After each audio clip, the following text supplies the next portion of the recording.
오늘 선교주일에 제가 생각하려고 하는 말씀은 초대교회 7 집사 중에 한 명이었던 빌립의 사역 내용으로 우리의 삶에도 동일한 사역이 이루어져야 된다 하는 말씀을 여러분들에게 드리려고 합니다. 여러분 사도행전 6장에 보면 초대 예루살렘 교회에 7 집사를 세우게 됩니다. 그들은 스데반, 빌립, 브로고로, 니가노르, 디몬, 바메나, 니콜라 이렇게 해서 7명의 집사를 세우게 되는데 그 중에 가장 첫 번째로 이름이 나오는 스데반이 그 6장에서 세워지고 7장에 첫 번째 순교자로 나오는 것을 알 수가 있습니다. 그리고 8장에서는 빌립이 사마리아에서 복음을 전하게 되는데 이때 굉장히 놀라운 역사가 많이 일어나게 됩니다. 그래서 베드로와 요한이 예루살렘에서 이 사마리아에 내려가서 빌립의 전도 여행을 전도하는 것을 성령으로 이렇게 도움을 입을 수 있도록 하게 되는 것을 보게 됩니다. 오늘 우리가 읽은 본문은 빌립이 에티오피아의 내시에게 복음을 전하는 것에 대한 것인데 오늘 본문 말씀 26절 시작을 이렇게 합니다. 주의 사자가 빌립에게 말하여 이르되. 주의 사자가 빌립에게 어떻게 말을 했다는 것일까요? 신약 성경에서 그 이름을 밝히고 있는 천사 가브리엘 외에는 모두 이름을 밝히지 않고 하나님을 대리하는 사람을 주의 사자다 혹은 하나님의 사자, 주의 천사, 사자, 천사들 혹은 흰 옷을 입은 두 사람 이런 표현으로 하고 있습니다. 본문에는 주의 사자라고 그랬어요. 하나님의 임재와 직접적인 개입을 강조할 때 이 사용된 말로 누가복음과 사도행전을 기록했잖아요. 그래서 이 누가가 이런 주의 사자라고 하는 표현을 자주 씁니다.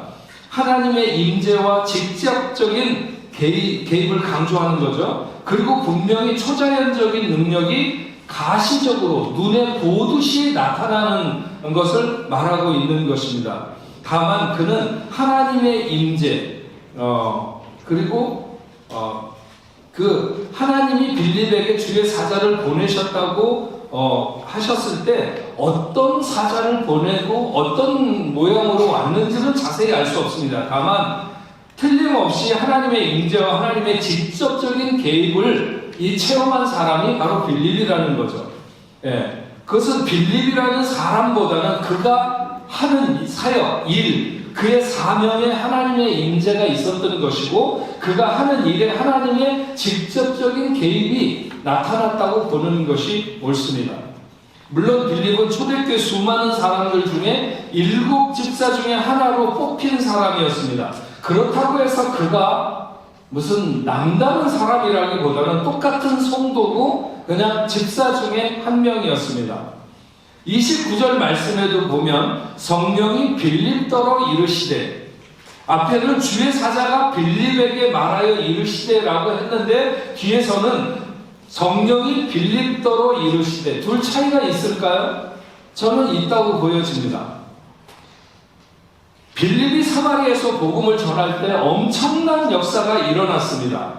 그곳에 높은 사람이나 낮은 사람이나 사마리아에 사는 모든 사람들이 굉장히 이렇게 높이 생각하는 사람 중에 아주 신기한 마술을 하는 시몬이라고 하는 사람이 있었습니다. 근데 그 사람조차도 빌립의 전도를 받고 빌립이 행하는 놀라운 역사들을 보면서 자기도 예수 믿겠다고 이렇게 결단하고 세례를 받게 됩니다. 수많은 사람들이 빌립의 전도를 듣고 남녀가 세례를 받고 그리고 빌립을 따르게 됩니다. 그런 역사가 나타나던 사마리아. 그런데 빌립은 그 사마리아를 떠나게 됩니다. 핍박받고 예루살렘을 떠나는 일은 어쩔 수 없이 떠나는 그런 발걸음일 수도 있는데 그러나 수많은 이적이 나타나고 자기를 따르는 많은 사람들이 있는 곳을 떠나는 것은 쉬운 일이 아니죠. 하지만 주의 사자가 빌립을 그곳으로부터 광야로 옮겨놓게 됩니다. 오늘 여러분들에게 가장 먼저 하고 싶은 말씀은 하나님의 개입이 선명한 체험, 이런 체험이 좀 있는 삶이 됐으면 좋겠다 하는 것입니다. 오늘 여러분에게 가장 먼저 하고 싶은 말이 바로 그것입니다. 평생을 살아가면서 하나님이 주신 마음인지 아니면 내 느낌인지를 알지 못해서 방황하는 사람들이 있습니다. 주의 사자가 빌립에게 말하여 이르셨다고 하는 것은 하나님의 역사인 것이 선명하고 하나님이 아니라면 누구도 이렇게 할 수 없다고 하는 인식을 주는 그런 역사적인 체험이죠. 자기가 원하는 것과 상관없이 하나님이 원하시는 것에 대한 강한 이끌림의 지배를 받는, 우리가 하나님의 자녀로 살고 복음을 전하는 자로 살아가려고 할 때 이런 선명하고 강력한 하나님의 직접적인 개입을 느껴야 되고, 우리가 모든 것에 우선해서 하나님의 뜻을 먼저 이루기 위해서 애를 쓸 때 하나님은 우리에게 이런 역사를 보이신다고 하는 것입니다. 하나님이 살아계시고 오늘도 우리의 삶 깊은 곳에 분명히 역사하시는 것을 고백할 수밖에 없는 그런 체험들이 여러분들에게 있기를 바랍니다. 성령이 빌립더로 이르시되, 앞에는 주의 사자가 말하여 이른다고 하는 것과 좀 다르다고 생각하는데 성령이 빌립에게 어떻게 이르셨을까요? 성경에 이런 표현들이 굉장히 많잖아요. 성령이 제자에게 말씀하셨다. 모든 사람이 다 알아들을 수 있게 스피커에서 나오는 소리처럼, 제가 여러분들에게 말하는 것처럼 이런 소리가 성령이 빌립에게 그렇게 말씀하셨을까? 성경에 보면 실제로 하나님이 그렇게 들리는 소리로 말씀하셨던 상황도 틀림없이 있습니다. 하지만 대부분 성령이 제자들에게, 그리고 오늘 빌립에게 말씀하셨다고 하는 것은 빌립이 하나님의 뜻 앞에 민감해서, 그래서 하나님이 원하시는 것을 직관하는 영적 직관력이 뛰어나서 하나님의 원하심을 알게 되었다고 하는 것이죠. 우리가 신앙생활을 잘한다고 하는 것은 대부분 여기서 결정되는 것이다. 이 사람이 정말 신앙적으로 신앙생활을 뜨겁게 잘해, 이렇게 말을 할 때에 그것은 바로 이런 거라는 거예요. 성령이 원하시는 것을 캐치하고 순종할 수 있는 영적 직관력을 갖는 것. 물론 이런 영적 직관력이라고 하는 것은 맑은 영성과 기도하는 삶이 뒷받침될 때 일어날 수 있는 일이죠. 제가 어느 날 저희 식탁에서 설교 준비를 하고 있었습니다. 근데 아내가 이렇게 머플러나 담요같이 생긴 걸 가져와갖고 제 어깨에 이렇게 덮어주는 거예요. 사실 저희 집은 이렇게 온도를 맞춰놔가지고 1년 계속 똑같은 온도가 거의 유지됩니다. 그래서 그걸 이렇게 덮어줄 때 깜짝 놀랐어요. 왜냐하면 제가 좀 춥다고 느끼고 있는데 그래도 일어나지 않고 계속 그러고 있는데 거기 와가지고 그걸 이렇게 딱 덮어주는 걸 보고 뒤돌아 앉아있는 내 마음을 다 꿰뚫고 있구나, 저 사람이. 그런 섬뜩한 기분이 드는 거예요. 그러니까 뭘 모를까? 내가 뒤돌아서 이렇게 그냥 말도 안 하고 조용히 있으면서 조금 춥다 이러는데 따뜻하게 그걸 갖다가 덮어주는 걸 보고 저는 오히려 더 이렇게 깜짝 놀란 거죠. 부부가 살아가면서 이런 경험들은 충분히 있을 거라고 봅니다. 성령이 말씀하신다는 것의 대부분은 우리가 하나님과의 관계에서 바로 이런 것을 말하는 것입니다. 하나님이 주의 사자를 보내어 말씀하지 않으셨어도, 실제로 누가 물을 똑똑 두들기고 그리고 나가보니까 머리가 길고 어떤 그 하얀 옷 입은 그런 사람이 와서 서서 말하는 것이 아니라 할지라도 우리가 하나님의 마음을 아는 것, 그리고 그 일을 위해서 나서는 것, 우리의 신앙이 이런 것이 원활했으면 좋겠어요. 성령이 말씀하신다는 것은 어머니가 잔소리하듯이 그렇게 늘 우리를 불러 세우는 것이 아닙니다. 말하지 않아도 그분의 중심을 알고 그분의 뜻을 따라서 행하는 것. 집사를 세울 때 사람들의 칭찬받는 것과 성령이 충만한 것이 큰 조건이었어요. 우리도 성령님과의 인격적인 교제가 깊을 때 넉넉히 빌립과 같은 전도자가 될 수 있다는 것이죠. 호흡처럼 하나님의 뜻이 우리에게 붙어 있어서 영적 직관력이 뛰어난 그런 우리 뽕나무교회 성도들이 다 될 수 있기를 바랍니다. 빌립은 여기서 에디오피아 여왕 간다게의 국고를 맡은 내시를 만나게 되죠. 에디오피아는 검은 피부 혹은 흑인을 가리키는 말입니다. 솔로몬 때 스바의 여왕이 찾아왔다가 돌아간 이후에 계속해서 거기서부터 이렇게 사람들이 아마 예루살렘을 방문했는데 아마 그 내시도 마찬가지일 겁니다. 어쨌든 빌립은 거기서 선교의 대상을 만나게 되는 거죠. 여러분, 우리는 파리 한복판에서 살아갑니다. 파리 한복판. 지난번에 제가 비엔나에 갔을 때 어떤 분이 기도를 하는데 그렇게 기도를 하는 거예요. 유럽의 중심지인 비엔나에 모이게 해주시고 그렇게 기도를 하는데 제가 딱 그게 걸리는 거예요. 누가 비엔나를 유럽의 중심으로 명했는가? 내가 안 했는데 이런 거죠. 여기서 보면 대충 다 시골 아닙니까? 아니 뭐 프랑크푸르트 있는 목사님도 맨날 거기가 중심인 것처럼 얘기하지만 내가 볼 때 시골이야. 다 변들이고 그런 생각이 들어 어디 가든지.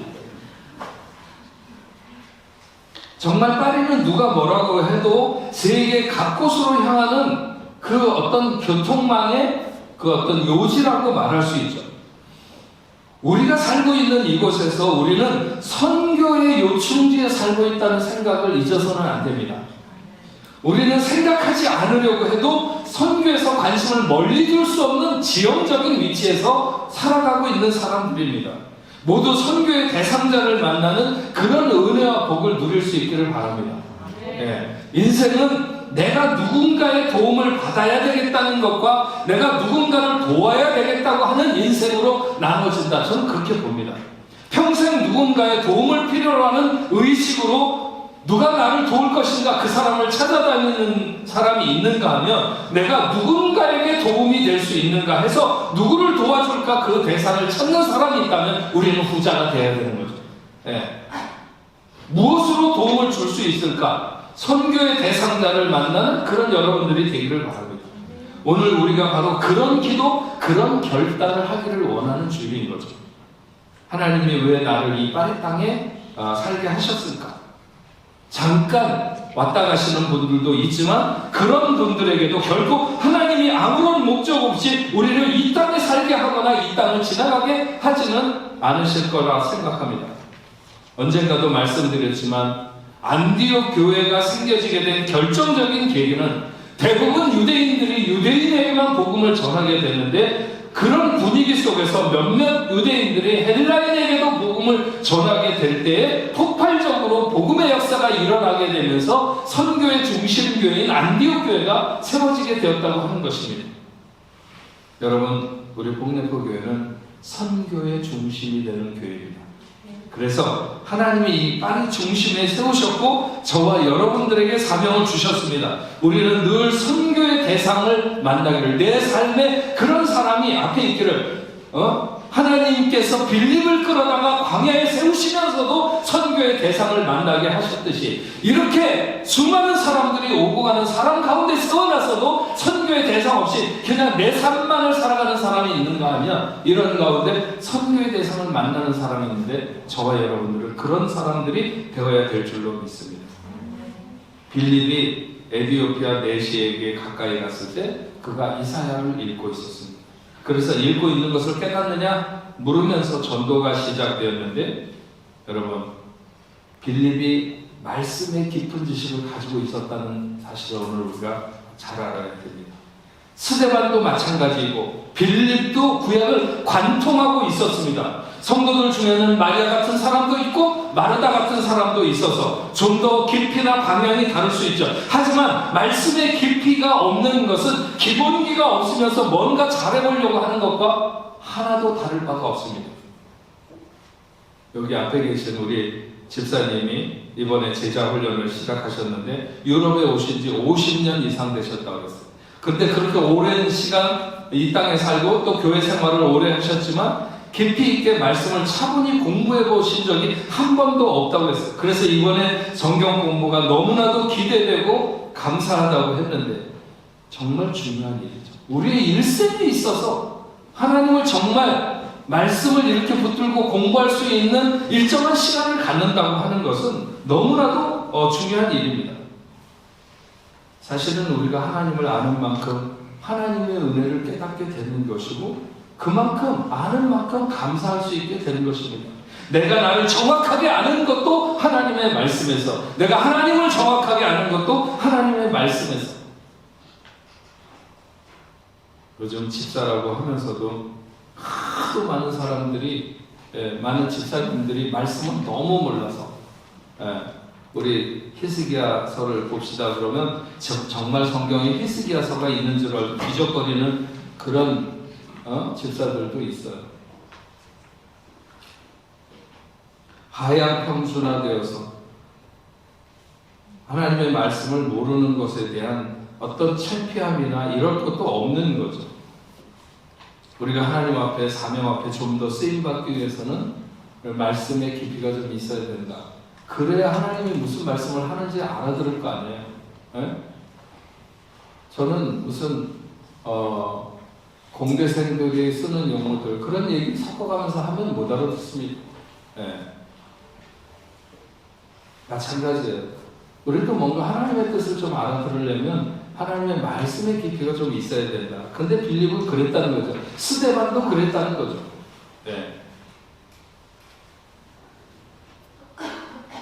오늘 말씀에 이렇게 표현되어 있어요. 35절에 보면 빌립이 입을 열어 이 글에서 시작하여 예수를 가르쳐 복음을 전하니.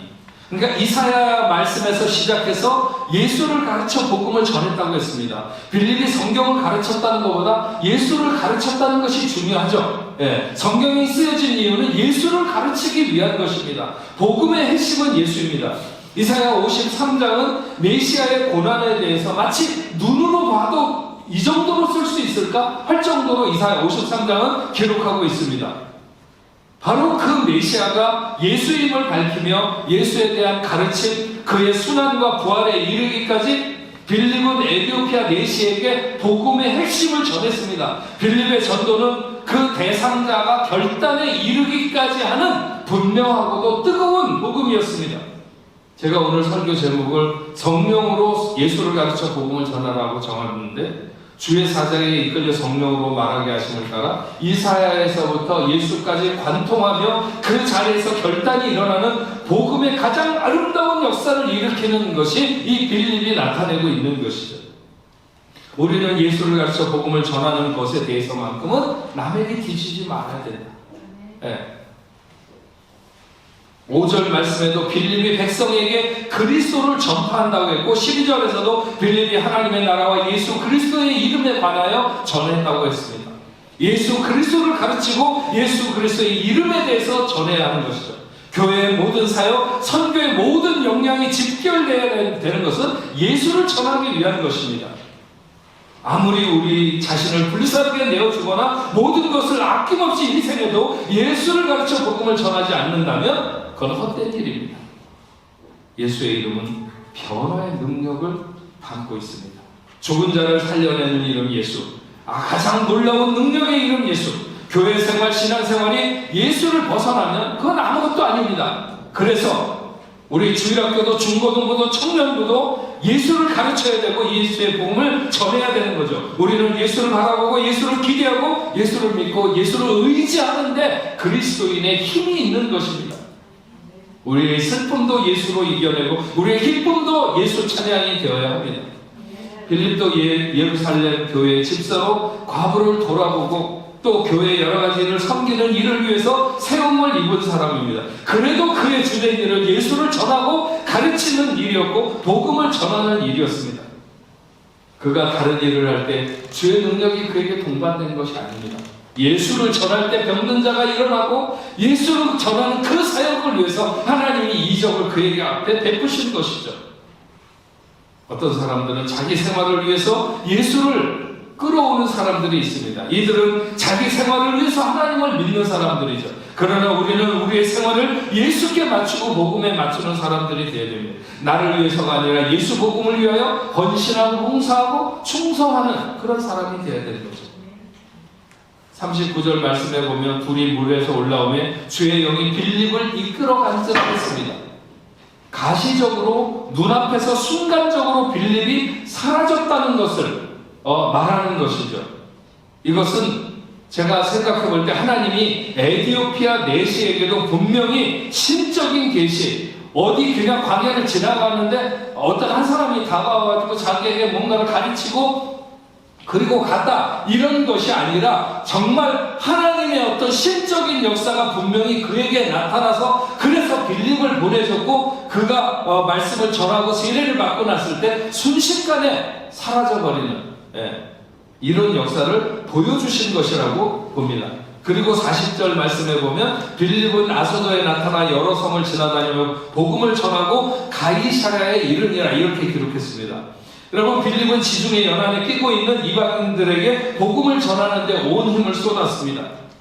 사실 우리가 사도 바울의 전도여행, 1차, 2차, 3차 전도여행과 나중에 로마로 가는 그런 모든 전도여행을 굉장히 높이 평가하고 실제로 그건 대단한 일입니다. 하지만 오늘 빌립은 사도 바울보다 선각자였다. 먼저 그렇게 해안을 따라가면서 도시들마다 복음을 전하는 바울보다 앞선 주자였다고 하는 것입니다. 빌립의 복음 전파는 아소도에서 가이사랴에까지 모든 항구 도시에서 이루어지게 됩니다. 그리고 그로부터 거의 20년이 지난 후에 바울이 예루살렘의 마지막 방문길에 가이사랴 이 빌립의 집에서 손님으로 머문 것에 대해서 사도행전 21장에 기록하고 있습니다.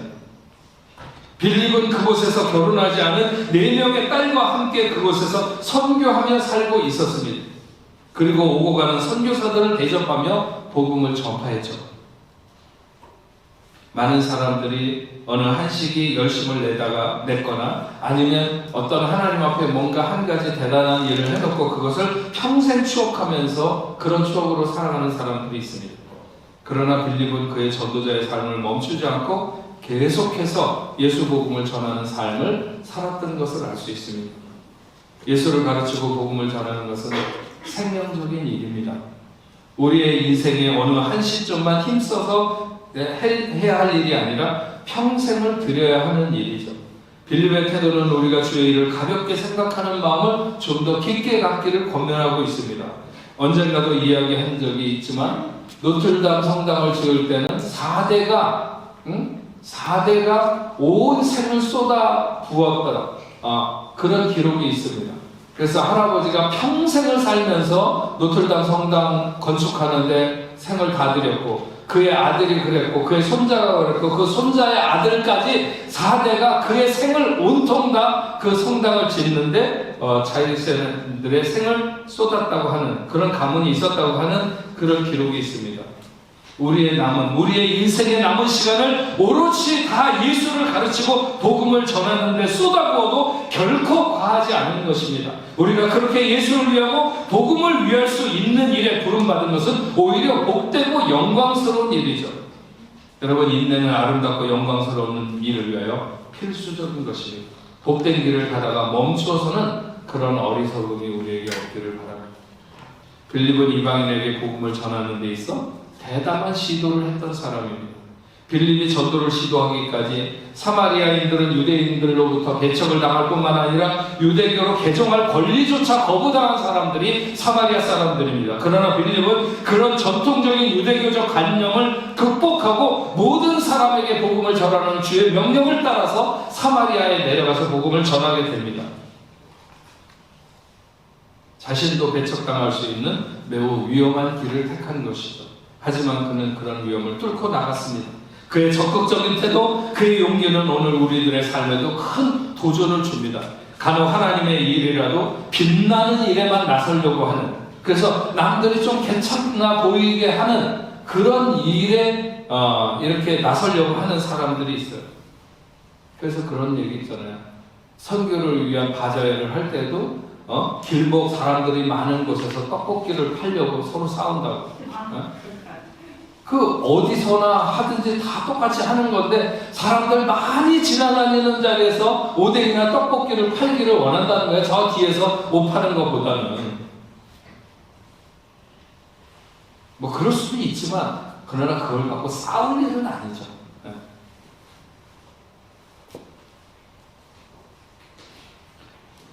정말 하나님의 일은 우리의 도전을 요구하고 우리의 희생을 요구하고 우리의 강한 용기를 요구합니다. 그래서 남들이 쉽게 나서지 못하는 일, 남들은 모두 피하고 싶어 하는 일, 거기에 예수 생명의 일이 더 선명한 줄로 믿습니다.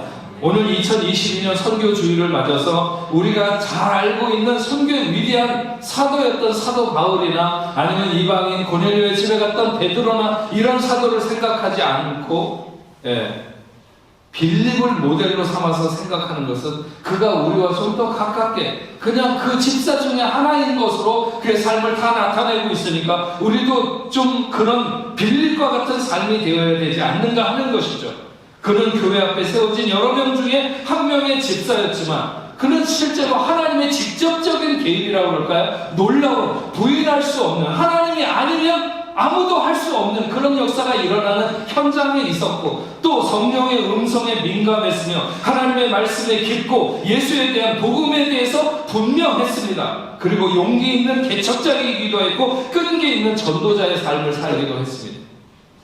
우리가 그의 삶을 모델로 해서 올 한 해를 살면 좋겠습니다. 하나님의 역사가 선명하고 그런 체험을 하는 믿음의 길을 갑시다.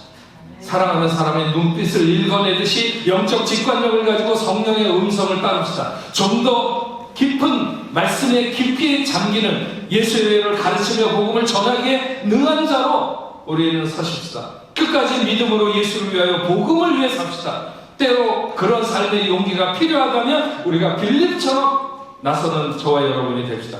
하나님의 직접적인 임재 속에 자주 섰다고 하는 위글 스위스라고 하는 사람이 있습니다. 이 사람은 오늘 본문에 나오는 빌립처럼 이렇게 집에 앉아있다가 야 밖으로 나가라, 성령님이 그렇게 말씀하신다고 듣고 뛰어나가는 거예요. 나가면 마차가 지나가는데 야 그 마차에 올라타라. 그럼 달려가는 마차에 뛰어가갖고 올라타는 거예요.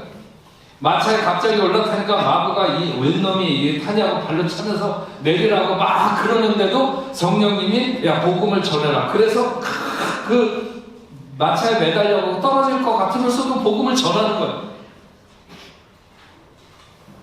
그러고 났는데 며칠 지났는데 이 미국 스위스 어머니가 야 너 며칠 전에 저기 마차에 올라타갖고 복음을 전했냐? 그랬다고 그랬더니 그 부인이 오늘 집에 왔었다. 그러면서 네가 전도를 해갖고 자기가 예수를 믿게 되었다고 그렇게 전해줬다고 하면서, 그런데 그 남편이 오늘 세상을 떠나서 아무래도 알려줘야 될 것 같아서 이렇게 왔었다고, 그 부인이 그렇게 왔다 갔다고 하는 얘기를 엄마가 전했다고 하는 것입니다. 그렇게 그런 이야기가 그 위글 스위스의 어떤 삶에는 너무 많은 거야. 너무 많은 거.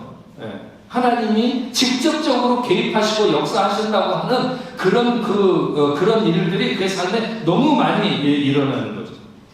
근데 그에 대해서 기록하면서 우리도 똑같이 할 수 있다고 말하고 있어요. 다만 그가 지불한 것과 같은 똑같은 값을 지불해야 된다는 것이죠. 그것은 우리가 거룩해야 되는 것이다. 우리는 예수께 아주 가까이 살아야 한다는 것이다. 우리는 하나님의 임재 속에 살아야만 한다는 것이다. 그러면 우리도 위글 스위스처럼, 그리고 오늘 빌립처럼 그렇게 예수를 위해, 예수의 복음을 위해서 그렇게 살 수 있다고 하는 것입니다. 저와 여러분들이, 우리 뽕네포의 성도들이 2022년 한 해 선교에 대해서 빌립처럼 그렇게 살아가는 저와 여러분들에게 주의 이름으로 축원합니다. 우리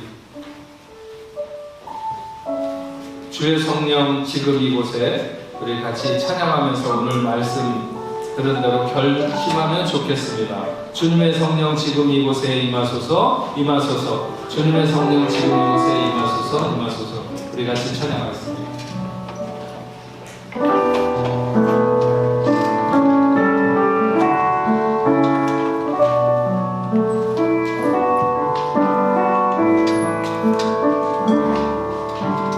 주님의 성령, 주님의 성령 지금 이곳에 임하소서.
선교 결심주의를 맞아서 우리가 빌립의 삶을 추적하며 빌립이 그의 삶 전체를 선교를 위해서 삶을 들였던 것처럼 예수를 가르치며 복음을 전하는 것이 그의 삶의 최대의 목적인 것을 분명히 깨닫고 복음을 위해서 힘쓸 때 하나님의 놀라운 역사, 하나님이 실제적으로 가시적으로 개입하는 역사뿐만 아니라 빌립은 늘 성령의 음성에 민감해서 영적 직관력, 뛰어난 직관력을 가지고 하나님이 원하시는 것, 하나님의 부름에 늘 이렇게 순종했던 삶인 것을 압니다.